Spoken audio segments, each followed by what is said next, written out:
I hear you from malayo. What are you talking about? How did you know the computer works there? You are uneducated. You're just a beggar. Okay, G. Hey, you're just a beggar, right? I'm right, right? Wow. Look who's talking. Hmm? Yeah, I may be a beggar as you think, but I'm way better smart than you, so get lost. Oh?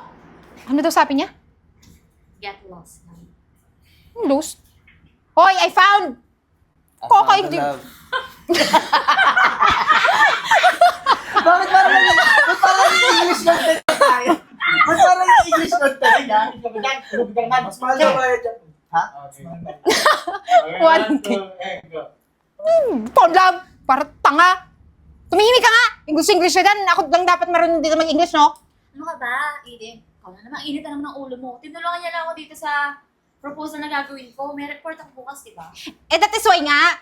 He's uneducated he don't know anything about computer. Yun nga sinabi ko kasi sa'yo, di ba? Huwag kang manjudge ng tao. Marunong nga siya. Alam niya ang ginagawa niya.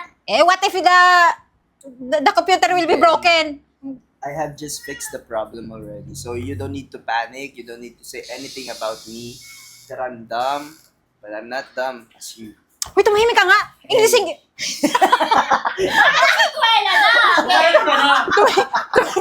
Okay, ka na. Kaya pulubi ka lang. Okay, G. Pulubi ka lang noon. Uy, tumahimik ka na! English, kala mo naman tama. Ako yung tama, no? Teka lang. Accent ka pa, ha? Basta pulubi ka, wala akong pakialam sa'yo. Baka masira yung laptop ng kaibigan ko.